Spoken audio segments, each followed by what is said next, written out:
IKYA Live, world news from the spiritual perspective, and the only news program in the world helping you to understand global events from the spiritual perspective and giving you then practical spiritual advice for your everyday life. IKYA will be with us in a moment, but while we're getting ready, be sure to subscribe to IKYA on YouTube and like this video below. And remember, Ikaya Live really comes to life with your questions, your perspective. That's what really makes this more dynamic and addresses what you are wondering about these global events. So be sure to write in your questions and perspectives in the comments below during the live sending. So tonight's discussion, it's really all about the coronation of King Charles in the United Kingdom this past Saturday and the role of the British royal family. These are iconic people and an iconic family that has really been in the consciousness of the entire planet for generations now. And in 2023, I don't know, I think it's kind of a valid question, though, to ask, a monarchy, a king, like, what is it really all about? Why are we still fascinated by the British royal family? And that's really what we're going to dive deeply into tonight. So I'm going to bring you Kaya in.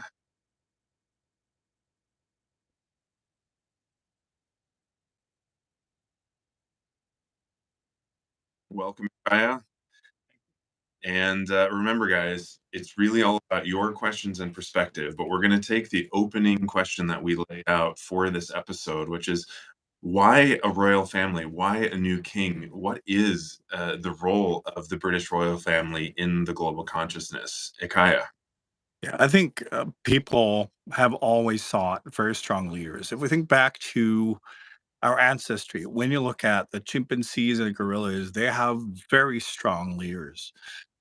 And animals, animal packs, they need strong leaders in order to survive, right? And as humans develop, they just continued. So we've been drawn to gods, which is basically the same thing. It's the idea of a very strong leader and also someone we can identify with, which has been important in leadership. So we had kings and gods and rulers and dictators and high priests and all of that, right? And this is the preferred way. We have a tendency in the West to think of democracy as normal, right? And established and how things should be. But remember that it's just an experiment. When you look at it historically, democracy has been around for a very, very short time. It's very young and it's still an experiment. And it seems like people don't want it. Uh, they're drawn to more hierarchical structures that are kind of very strong and powerful.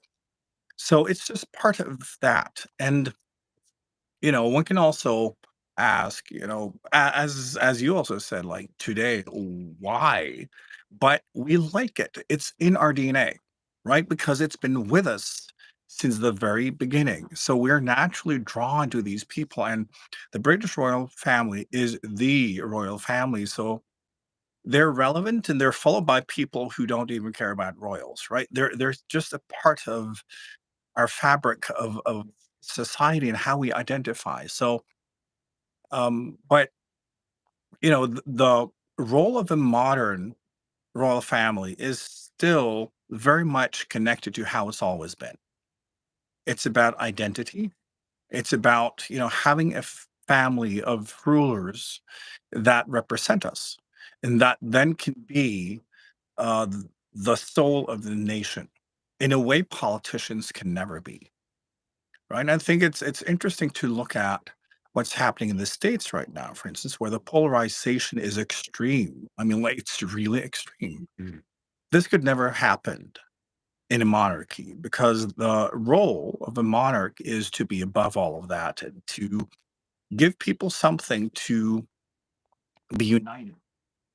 Maybe sometimes against, but it unites people, right? And it's a family that we can identify with and that goes through whatever humans are going through. And it's how they stay relevant, right? What I've always said is when it came to Queen, that was interesting to see when prime ministers met her. it had a disciplinary effect on the prime ministers because they were then facing the soul of the nation. They understood that there is something beyond their power, something above them that they have to answer to, right? So it lifts their own power and their own position, understanding that this is above me. It's greater than myself. It's greater than my party. It's greater than politics, right? And it has that function, and you can only get that with the monarchy. Well, and it would seem if you do look at the United States, it would be really helpful to have that balancing, sort of a higher higher level to refer to for, But and you got the Kardashians, right. it's Well, but uh, speak of the Kardashians, right? I mean, it does seem that, in the absence of a monarch, Americans and some other countries around the world, they tend to choose these kind of flashy families like the Kardashians or the Kennedys or the mhm, Bushes, and they kind of become, in a way, a dynastic family that yes. they people look up to. It's important to also, as you say, realize it's about families. When you just have one person, they can never reach that kind of status. You need the feeling of dynasty. Mm, This is what the Trump family has been trying to project, right? Including the family. So it's a royal family, right? And for some people, that does work, but we gravitate towards the institution of a royal family, whether or not we've got them. As I say, in their absence, you got the Kardashians, and it's not necessarily better, um, but you get something that a um, prime minister or president never do because mhm. they represent a party. They try always to say when they win, "I represent the entire nation," but they don't in the same way. It's like an arranged marriage. And when you look at it, arranged marriages often works a lot better than kind of chosen marriages. It's Mm. because you go into it knowing that, okay, this is for life. We have to deal with each other. We have to figure it out. And with their royal family, you're stuck with them and they're stuck with you. So, if they do their job right, people identify with them. But And I think when it comes to the British royal family, they've had this amazing ability to stay in the news. Queen Elizabeth, she worked very hard, but it's all the other stuff. There were so many scandals, you know? It's been kind of sprinkled with scandals all over, making people talk about them because you need to justify your own existence. So, a good scandal is important for any monarchy to survive. It's not just the support that they do a good job. You need the scandals, just like in any family, right? If the family is too boring, who cares, right? It's all the juices of people love to gossip and they love to talk about people, and especially if they can tear them down, especially when it comes to royals who are in this supreme position, finding flaws and saying, well, they're just like us. They're going through a problem that's just like us. It makes them more relatable.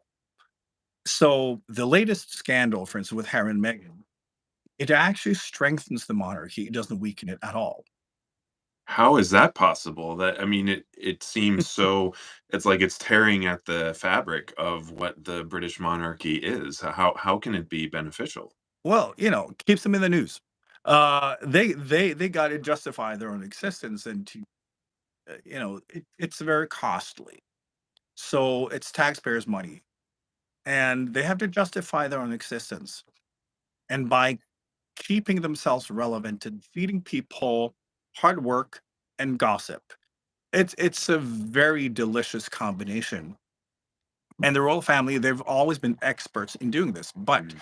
when it comes to the case of Harry and Meghan, uh, it was important for the royal family, and they're just started that process to reinvent themselves because a lot of what Queen Elizabeth was doing belonged to her generation and her way of looking at things. And the world has moved on, right? We can't.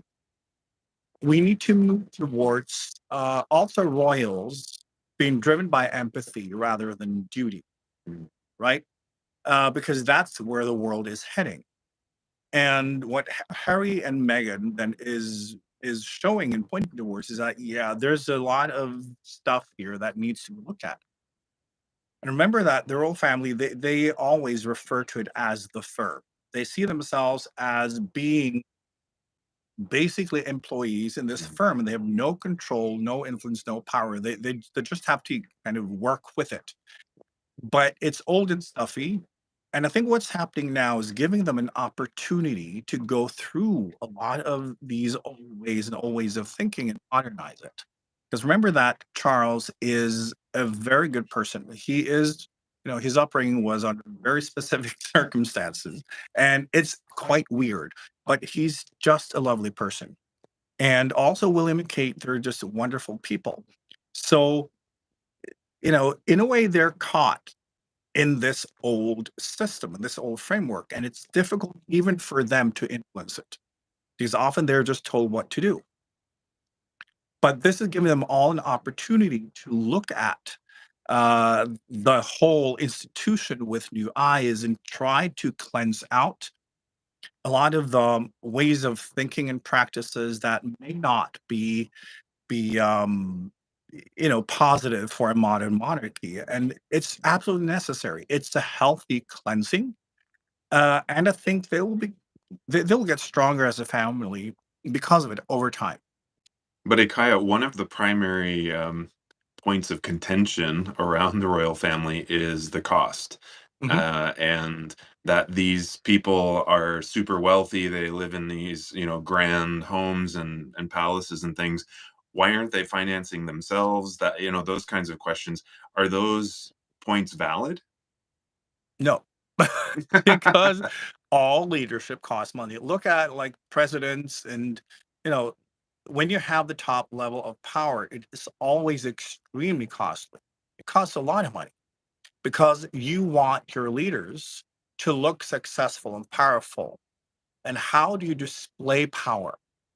Through stuff, through money, through buildings, through that whole thing, right? So remember that the British royal family, they used to rule an empire, and it's that whole Mm. narrative about who they are and also what royals around the world represent. Royals to live in an apartment, right? You want them to be all that. And the And same yet, thing often with presidents. Once you have a president, you want the president to look powerful and you want him or her to look successful and rich. There's a boat driving by here. so they should be So driving power when, boats when like that, also right? you look at democracy and you look at the ways of politics, look at the EU. How much money does the whole organization cost? Mm. It's extremely costly. Any form of government costs insane amounts of money. And uh, so getting rid of monarchy does not really change anything. Remember also with royal families, both the British royal family and modern monarchies in general, they don't see any of it as their personal property. Mm. It belongs to the state, right? And when you look at Buckingham Palace, it's a nightmare to live in. Nobody wants to live there. It's old, it's stuffy, it's falling apart, it's drafty. Like, who today wants to live among like all of these relics, right? It's not suited for a modern lifestyle, Mm. right? So it's not convenient. And once you get used to it, it's just there. It's just old stuff. It's part of your job, right? So you don't experience the Buckingham Palace as luxurious at all. It's an inconvenience. So for a lot of these royals, it's just part of the job, and they don't see it as theirs, Hmm. But is it not true that Queen Elizabeth didn't even live in Buckingham Palace? right? She hated it. She She went there when she had to, and she had to stay there for a while, but she had her castles in Scotland that she uh, preferred. So it's just understanding that, yeah, we also need to think of them. Oh, they live lavishly. They're so rich, and Mm, because we need to justify that we're in fact keeping humans as slaves. If you think of it, they're born into a position and they're forced to work and be the embodiment of the soul of the nation and all that. And there's no way out, right? So to them, it's work. mm. It's not necessarily fun, and it's a 24/7 job, and you have to give your life, and it's expected. So they do not necessarily see it as luxury or all of, but the stories we make up, we have to do it to kind of justify the institution. Mm. That being said, from a spiritual point of view, it's really important to understand that wherever we incarnate, it's because we want that journey. And when you want to incarnate as, a king or a queen, it's a very specific journey. But it is because your kind of karmic pattern, your karmic studies are then completely in harmony with the processes of the nation. So it means that your personal journey mirrors the journey of the nation. And that's why there is a match. And But that's why they can then incarnate in a way representing the soul of the nation. Whatever they go through represents what the nation goes through. can you help us then understand what does the transition to specifically King Charles represent it as a sort of Right. consciousness shift in the UK? Yeah. Well, I can give you a little bit of background first because I think Charles is very misunderstood. He lived in his mother's shadows his entire life, and he is a very sensitive man. He embraced, organic farming almost before anyone else. He's totally into sustainable living, believe it or not, and he's into alternative treatments and healing and all of that. And he's been doing that from a very early age and been trying to find his own path, knowing that he cannot copy his mother. And he's been held back because in between, like, get back into place, you know, you have to be king one day. You can't do all of this nonsense. So he's trying to find his own path. And also, when he couldn't marry Camilla when he was a young man, he was forced to marry Diana against his own will. That, of course, is not a great start to your adult life. But it was always him and Camilla. They make each other better. And it's important to understand that Charles is a very hardworking person. Um, he understands that he has a duty to, do his job and to be available for um in business and politics or whatever else they want to use the royals for. But he is a very kind man. He's spoiled, but he wants to do good in the world. And Camilla, she is so strong. She is so funny. She's so grounded and very normal. And she will, of course, talk to him like a normal person and correct him and, you know, make sure that he understands when he's being a little bit too much royal, right? And she's absolutely great. She's hilarious. And so the two of them together, they balance each other out and they have such a great sense of humor together. She makes him better in every possible way. So they're just a great team. And I think this is also a difference because everybody knows that Prince Philip, he had a great sense of humor, but he was a little bit too venomous. You're right. He was not coming across as a gentle, caring person. Charles is genuinely very caring, and he needs to learn how to connect and how to communicate himself as a king. But again, Camilla is his interpreter, basically. Mm. So I think that will be a great transition in also modernizing the royal family. Remember that he has been basically uh, been controlled and kept. Now it's his job, and with everything happening with Harry and everything, it gives him the opportunity to go in and modernize things. I Mm. think one will start seeing changes over the next few years, and trying, for instance, to make the whole firm that they call it the firm, make it more sustainable, um, make it more modern and friendly to the environment, friendly to people, and probably trim down the organization, trying to create a monarchy that speaks to modern people. Well, we Florian here on YouTube, he actually asks an interesting question exactly there because we've kind of now gathered in this festival in a way of the coronation and around a common cause. It doesn't necessarily have to be royalty, but in this case it is. But what his question is does that kind of event not draw us into patterns of comfort and sort of tribal nature, reinstalling old school patterns that royalty or something else like that represents to us? Is it really that much of an evolution at this point? Let me remind you that evolution moves very slowly. Don't keep your hopes up, buddy. Uh, it is like understanding that this hierarchical form of government is in our DNA. It's no difference between a king and a leader in a group of chimpanzees. This is why we're drawn to it. And this is also why I say, like, what people know is dictatorship. Everything else is confusing to people. Democracy is very confusing. So we're basically stuffing it up at this point, Mm, right? So I think but yes, of course, it's about being tribal. People are tribal. It's human nature.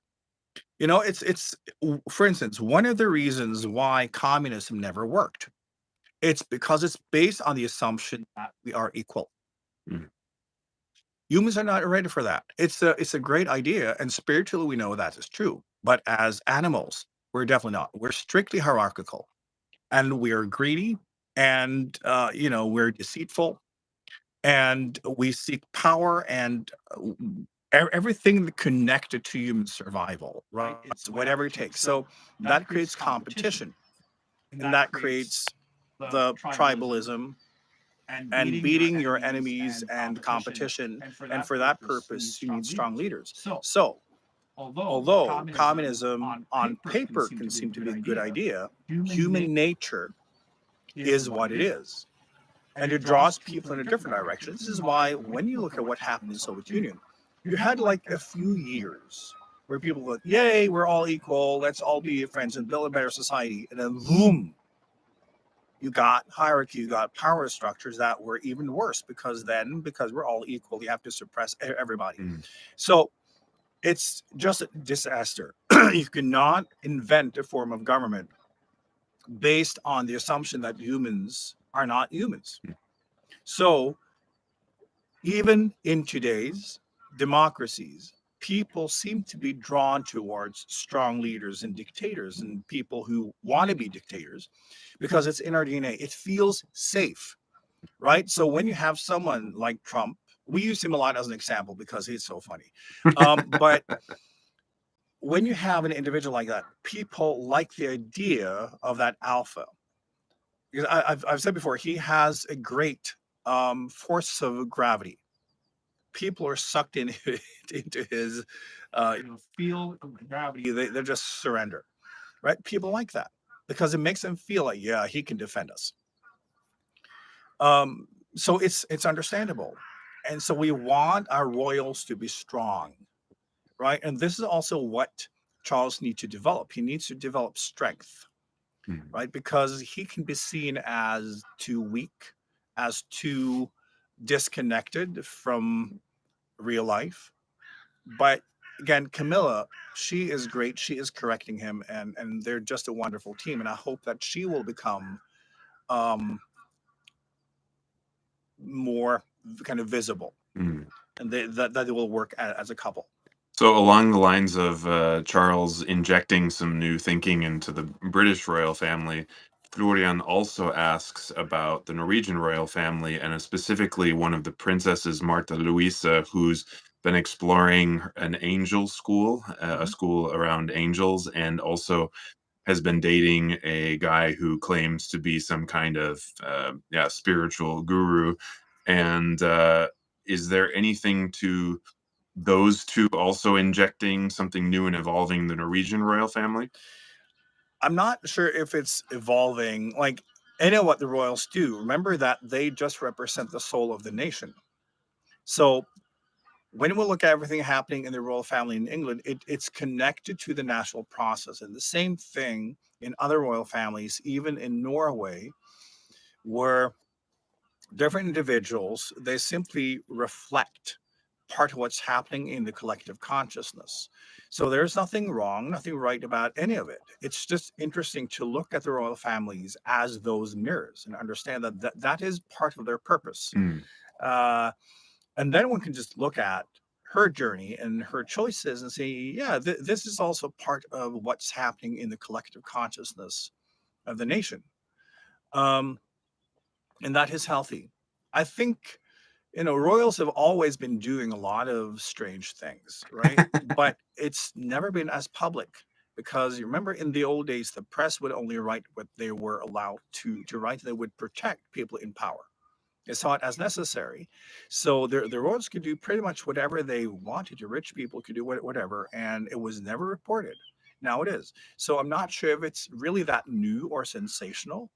When you look at the royal families around Europe, it's a long history of scandals, and when you have means, connections, and too much time on your hands, you start experimenting.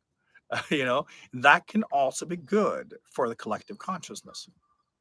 So it's interesting that often these institutions that represent kind of the longest lines of history, right, and the very conservative, stuffy, uh, institutionalized government, they've also often been the most progressive ones behind closed doors. mm, So when you look at, for instance, the Queen Mother in the UK, Mo- uh, Queen Elizabeth's mother, she was very progressive, right? She was a party girl.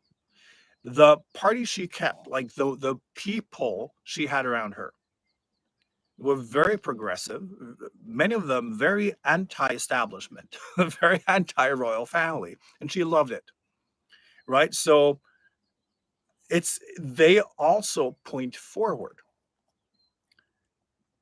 because again they have connections, they meet people, they have the opportunity. So I think what then the Norwegian princess is doing is on point. It's on brand with what royal families have been doing forever. So it's that contrast which I find interesting between the conservative institution and then individuals who are putting the way forward. If you also look at the Norwegian Queen Sonja, she's also very progressive in many ways with her views, with being in a painter and artist herself, her personal development, all of that. But a lot of it is kept behind closed doors. She's a public artist, but they're much more progressive than one would think, right? It's often the people around them that are more conservative, and this is typical for a lot of royals. mm. So Martina from Germany, she says that she's feeling a bit surprised and skeptical by how you've been talking about the royals so far. But she also allows that there may be a lot more people who think and feel the way that you're saying. But her question for you directly is, what role will the royals all over the world play in the new paradigm? Mm. Remember that royals will be around for as long as people want them. It's that simple. There are different variations within the expressions of consciousness. Remember that spirituality is not politics. We just have to look at what actually happens when something manifests. It's a reflection of consciousness. It's that simple. And when you look at human history, right, there have been many different variations of supreme leaders. People are drawn to it. And we have this form, that form. It really doesn't matter. It's still all up to humans to express themselves. And for instance, getting rid of certain leaders, as we've seen many times, doesn't change anything. Often when you have oppressive leaders and then you overthrow them, and then their replacement morph into the same person as they replaced, because leadership reflects the people, not the other way around. It starts at the bottom. right? And it starts with how people think, their set of values. And the thing is, when people want to change government, it's often because they see themselves, humans have a tendency to see themselves as better than they are. Mm, So they want leaders to reflect how they wish they were themselves and as the way they think of themselves. But how a hierarchy works is what gravitates towards the top will be the essence. So you get the leaders you deserve, not the leaders you want. And by deserving is basically they will represent the values, the ways of thinking, the consciousness that is actually present. mm. And this is why, again, you can't change it by constructing it. Well, or I remember when I was a teenager, I was very naively optimistic, I guess, and idealistic. And I remember a lot of older adults told me, you can't change any system from outside of it. Mhm. So whatever system, for me, I was more of an environmentalist, and I, insisted that there had to be ways to do things, and I knew the answers. And everyone always reminded me that unless I'm inside the system and working from the bottom up to change kind of the building blocks of it, as you say, when you try to force a solution from above, it can't take root. And I think that's also, to our German viewer, that understanding human nature evolves. It's evolution. It takes time. And I'm always for looking at everything with a sense of humor and not to take things too seriously, because humans are weird. We are weird, and we do a lot of very strange things. And we can understand human nature better by looking at what it is we're doing, because it also reflects our consciousness. And when we are triggered by something, it's because it's in us. Mm, Remember that why we are here, all of us, is to resolve our inner conflicts, right? When we have a form of resistance, we have to externalize that resistance in order to dissolve it. That is what the spiritual journey is. And we do this piece by piece, step by step.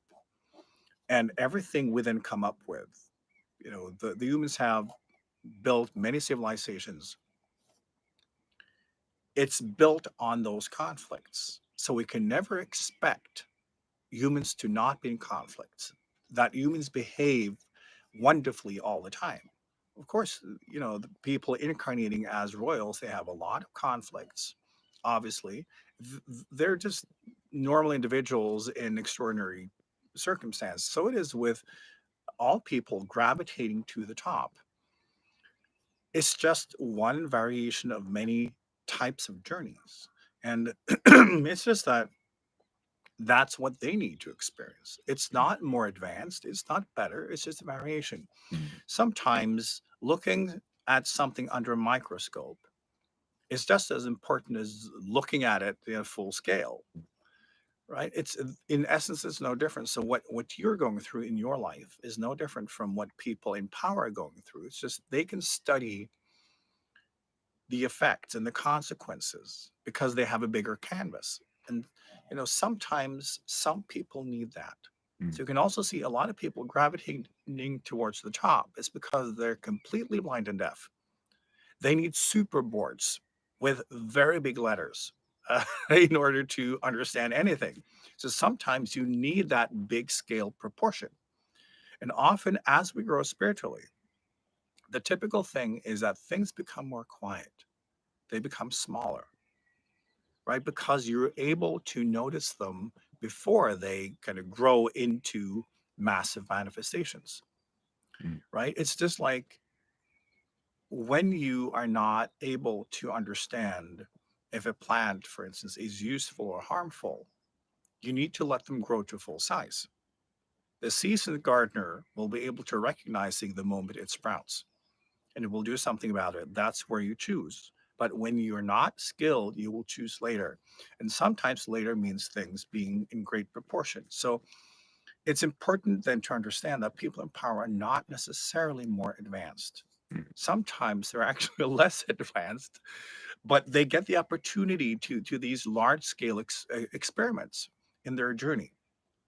And again, any journey, any manifestation, it's not good or bad, it's just a fact, because matter has to reflect the different forms of consciousness and the different journeys in this world. So Charles has incarnated into this journey to grow into the king and leader on YouTube. Wonders exactly then what does the king represent as a spiritual symbol? Yes. Now, remember that the British Empire is crumbling.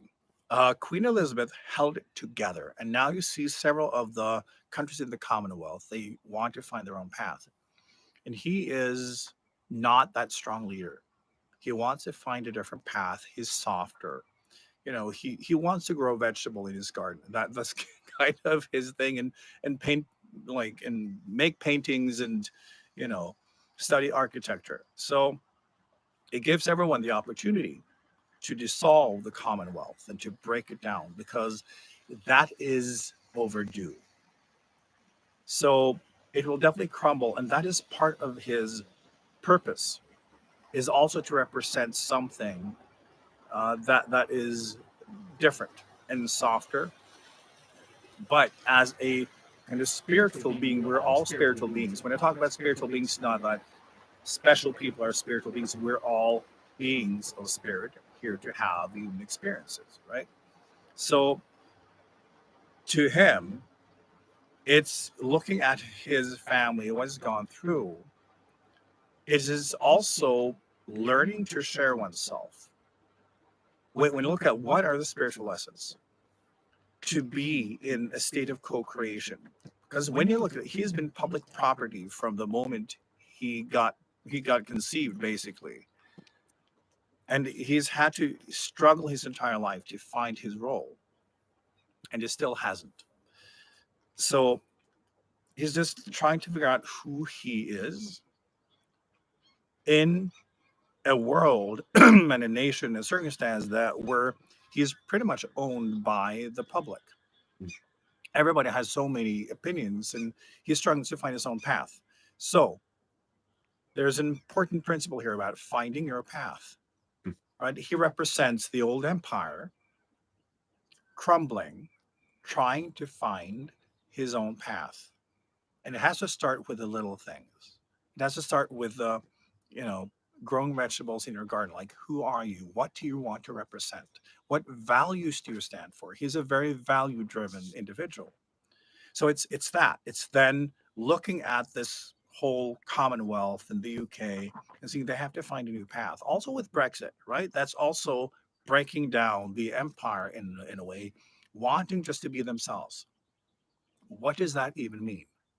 Right? So his journey then represents the journey of the UK, and trying to figure it out and being clumsy at it.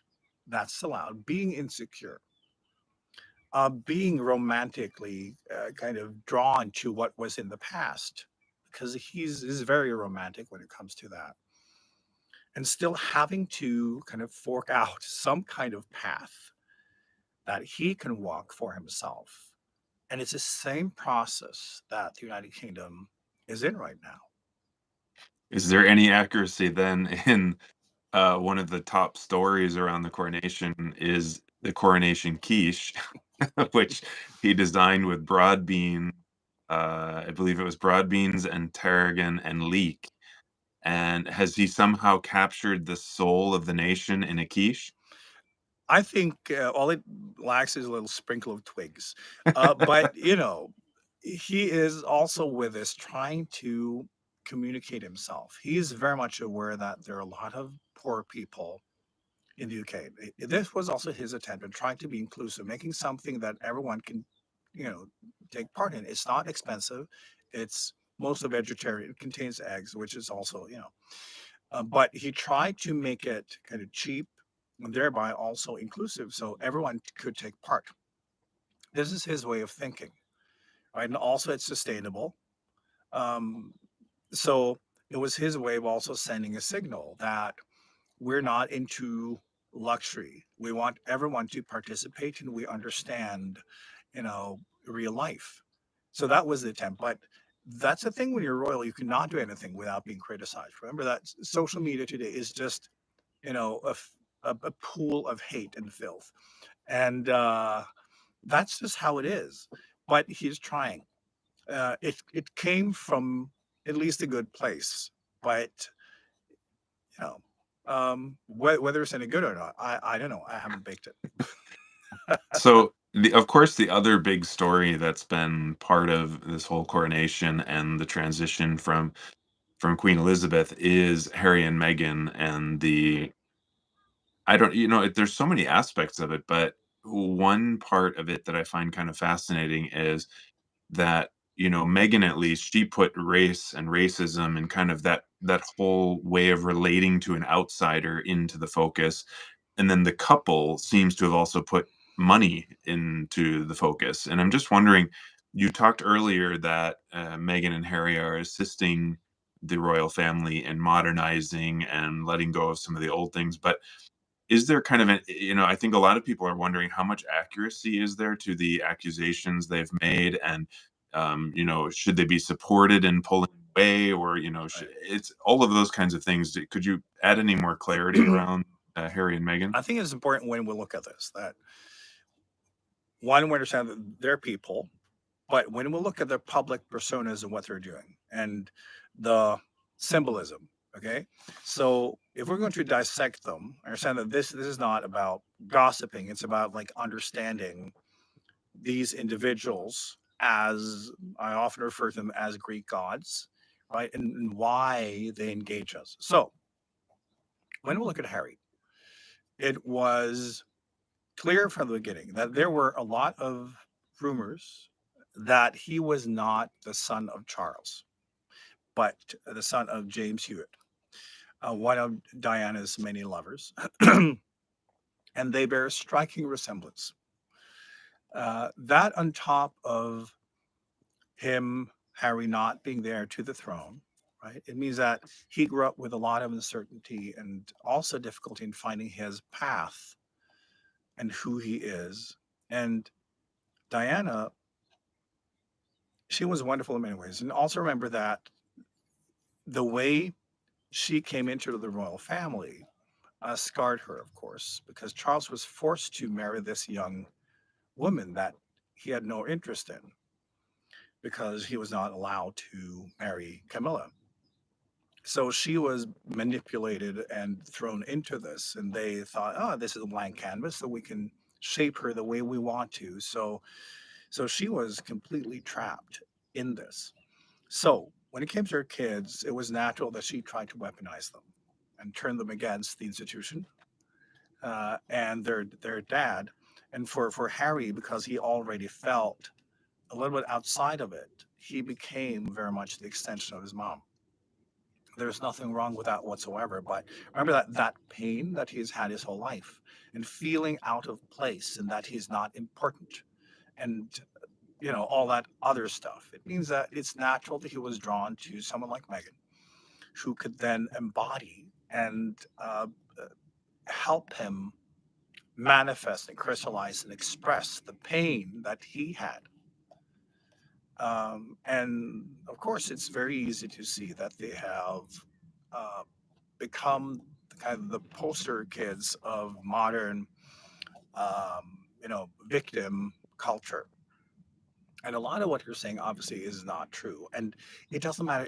It's emotional stories, and I think still it's something we can listen to and understand where it's coming from. I think it's sometimes when people tell lies, they're telling emotional truths, right? Because it's true to them. Although it might not be factual based on what's happened, they're trying to give a version that is correct to how they feel.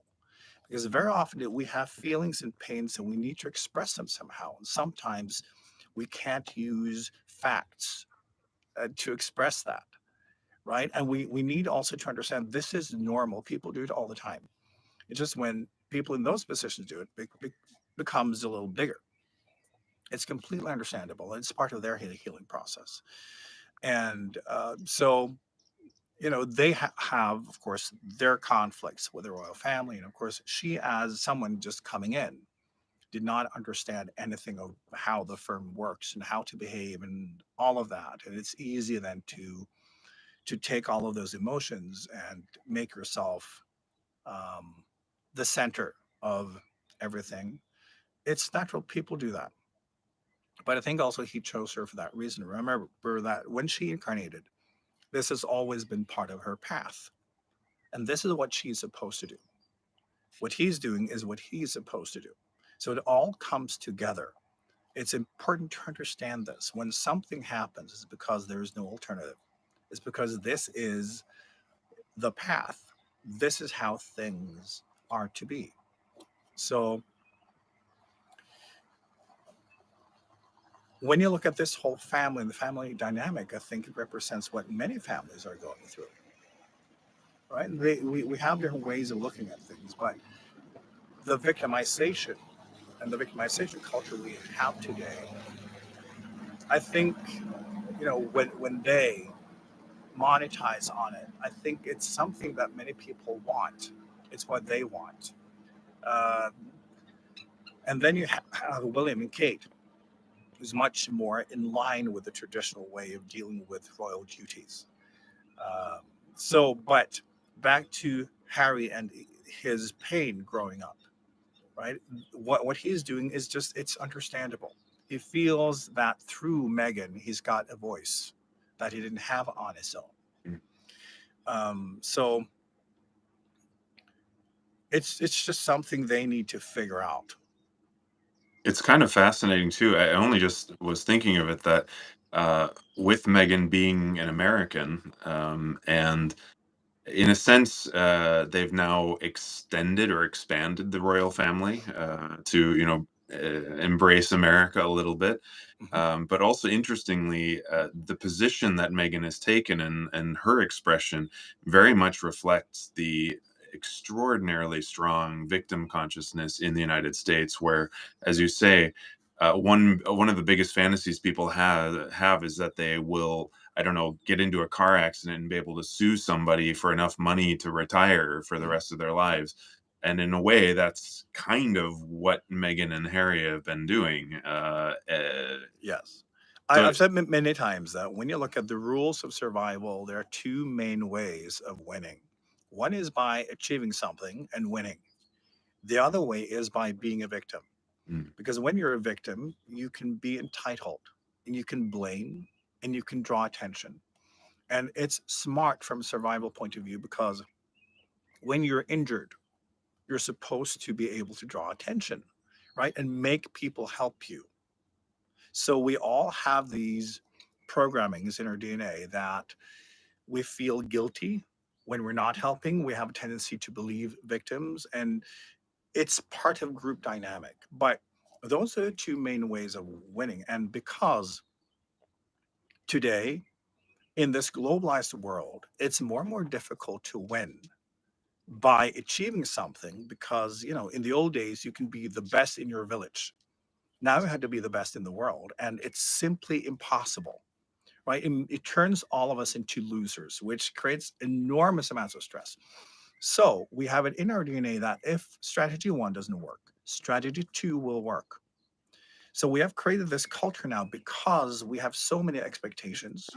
We have so many demands. Life is so difficult that more and more people are being drawn into the victimization strategy, hoping that that will work. And now there's so many of it that become part of our culture. It's not healthy, but it's also a sign that our civilization is not working because people need to be able to achieve greatness in their own life. They need to be able to feel that, yeah, I'm winning my own way. And when we're not, this happens. So it's more kind of a sign that our civilization is off the rails. speaking of off the rail, you've gotten one of your favorite questions from YouTube. What about the conspiracy theories of the esoteric functions behind the scenes, the powers that be of the British monarchy? What I always say is that humans are not smart enough to carry out conspiracy theories. There simply are not. But what we have is like people who will make the most out of situations when they happen. A lot of smart people, they are able to spin when things happen, to seize the moment, take the opportunities. But when you look at, for instance, government, when you look at even organizations, when you look at the military, when you look at intelligence organizations, sometimes when you look at the very top of them, like how do they even get through the day? Because they're so incompetent.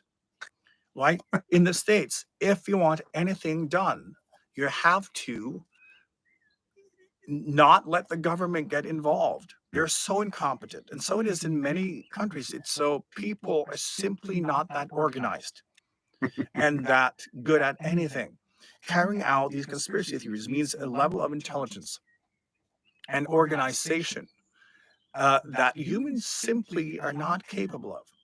But often because the same type of people gravitate towards the top, they will have a lot of the same characteristics, and therefore they will react and think and behave the same way in the same types of situations. And therefore it looks like they've been speaking together. But conspiracy theory has always been part of the way and the kind of mythology that we make around people on top. Because, for instance, when we relate to famous people, most of normal people do not see them as people. There's something extra, right? They're a little bit divine, they're a little bit godlike, right? That's why people get starstruck. So it's part of that whole realm, and seeing that conspiracy theories are basically religious mythology that we like to spin. And today, when people feel that they don't understand the world, too much going on, there has to be greater plan. There has to be people, controlling it all. Not understanding it, not really. It's just one big organic experiment. Human civilization has, for the most part, just happened. Mm. It's not that someone sits down and draws it. It's simply humans doing things, and often some of the best ideas survive. Sometimes it's some of the worst, but it's mostly that. So the British royal family are definitely very human, very human, very normal. And this is when you meet those people who are actually considered to be at the core of all of these conspiracy theories. In a way, you're really happy that they're not like that, because we'd all be in trouble.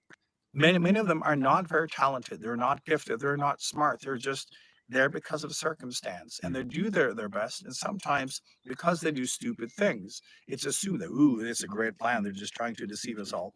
Humans are not that smart. So I often also say that, I wish the conspiracy theories were true, because then we could all relax. At least then there would be like real government going on. But no, no. So, S- yeah, as we're moving toward our conclusion for this evening, a question about the future, because Charles is already 74, so he's not going to be king for that long. But where do you see him taking the monarchy? And then what about Prince William? What do you see for the future of the British royal family? I think, again, when you look at the empire shrinking, they will become less relevant, because they're not this great leaders, this great family of this great empire anymore. It will shrink, and they can be more like normal royals. Because a lot of royal families around the world who do not draw that type of attention. So Charles would definitely be more toned down, and he will make people less interested in the royal family. Like William will do a great job, but he will also be he's boring, right? They're just doing their job. There will be very few scandals, so it would just be that they're just normal, nice people trying to do some good in the world, and trying to do their duties, and that's it. So it will be very boring. As I said, like the British royal family, they've been absolutely wonderful in giving people scandals. That's the combination of hard work and scandals. That's what basically have justified their existence. And by having less and less scandals, because that's what we will see in the years moving forward, people will get bored. So he will not be considered a great king at all. Um, Will has more of that in him, but I think again they will become less relevant because the world is moving on. Royals as mirrors, they will um, become obsolete Mhm. because people want different government, right? So we want presidents, we want prime minister and dictators. Well, actually, can I cut in because we got a question from Aki, that, what about, are there gonna be any new monarchies that replace democracies as democracies begin to dissolve? Ooh, that's interesting because there actually have been talk, as no, in several countries, even in Germany, there have been attempts, not very successful ones. But I think in general, monarchies are done. It is not going to reflect where we are going to moving, so they will definitely be kind of phased out. So in a couple of hundred years from now, there will hardly be any monarchies left. Remember also, AI will come into the picture. The structure of human civilizations over the next few hundred years will change drastically. I mean, drastically in a way that humans today cannot possibly understand. It will become worse and also better. Um, so it's then more interesting to look at these types of institutions as part of human history. But absolutely, they will not exist for very much longer. Humans want to move on to something that is better and can reflect a different form of consciousness. Remember that as we move towards what we often refer to as a new paradigm, which is a new kind of step in human evolution, we are all trying to find our own path. Now, anyone walking a spiritual path, you know what I'm referring to, and it's more of an individual and kind of a lonely process. You have to find your path in life, your purpose, what you are as essence, and how to unfold that. You don't need a king or a queen to give you a sense of identity, right? You are now kind of the first movers, but give it a couple of hundred years, and this is what people will be doing. Mm. So humans will be very busy trying to find themselves, trying to find purpose in life, trying to be co-creative, trying to lift their consciousness. So we don't need those types of models. We don't need those types of mirrors or godlike ideals. It will be more in ourselves, right? And it's also interesting that there are potential in the human DNA that when we reach a certain kind of level of vibration, we will move into much kind of smarter and more intelligent way of behaving. And these old models are they're too primitive. Once you stand in yourself, you don't need other people to tell you who you are or that you can dream, oh, I'm just like them, because you want to be you. And your dreams will be all about you being yourself, walking your path, right? Being clear in the world, bringing your essence, bringing your talents, and making a difference. So, this is where we're moving. And over time, governments will reflect this because, as I said, the ones gravitating towards the top will have to represent the collective consciousness. So, when the collective consciousness organically, naturally changes, then leadership will change as a result. And we're not there yet. And remember, we can't force it. We can't say, well, we should have better leaders. Yeah, but then people have to be better first, Mm. right? So remember that many of you, when you are on a spiritual journey and you're starting to wake up spiritually, we think that everyone else should awaken too. It takes time, and it takes a long time. So it simply means that you've done your homework, maybe more than others. That's fine, but they still need to do theirs. And in the meantime, we have all of this silliness and all of this kind of fun stuff. So royal families, they will die out. And it's not a good thing, it's not a bad thing. It's simply that the outer reflections of collective consciousness will change and it will become more advanced. So, you know, with this coronation, have fun with it. Just look at how it reflects human history and also how people are still drawn to this, right? And in your journey, in a way, you shouldn't care because if you are standing in yourself, if you're channeling your own essence, what other people are doing and how they do it should be of no consequence to you. And maybe that's how we operate already.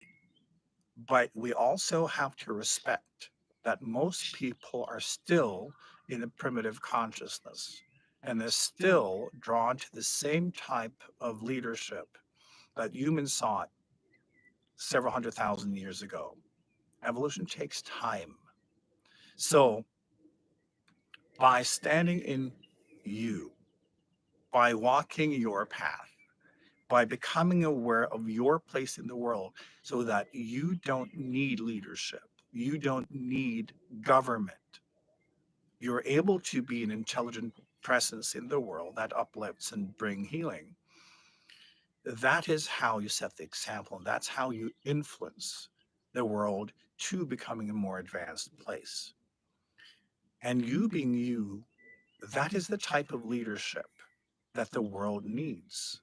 Because ultimately, for people to find their own paths, they need examples. They don't need supreme leaders. They need examples of individuals who are doing exactly what they want to do. They need to see that it's possible. They need to see that it's possible to have integrity and ethics coming from within, that we're able to live balanced life, that we're able to influence the world in a good way, in a healing way, and a respectful way. So people can kind of, navigate and start that process of waking up. So in that respect, you are just like the royals used to be. You are spiritual royalty. Your job is to mirror, to awaken, and to be an example, and to be aware of your influence. Because what you are doing now is what all humans will be doing 200 years from now. So, are you taking that responsibility? Are you setting that example? Right? You need to carry yourself with dignity in the world. You need to share the love. You need to share the respect and to make people see that they can wake up from this collective dream that they're in and embrace their own spiritual journey for real. So as we stand more in our spiritual columns, we'll let King Charles usher in the the era of the leek and broad bean monarchy, so bringing the focus down on on them a little bit and allowing us to grow up. So thank you so much, IKYA. It's been a wonderful evening. Thank you all for joining us. This is IKYA Live, world news from the spiritual perspective.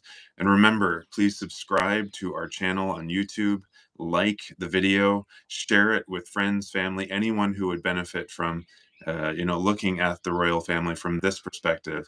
And remember that you can join us next Monday at 7 o'clock in Oslo time for the next IKYA Live. And finally, go to IKYA.org if you haven't been there. We've got amazing information about our upcoming course in IKYA Aligned Crystal Healing Collection 4. We've also got more information about IKYA Live and about IKYA as a spiritual teacher. Sign up for our newsletter. Keep up with us. There's so much happening, and we look forward to seeing you next Monday. Thank you from IKYA Live's summer studio, and see you next week.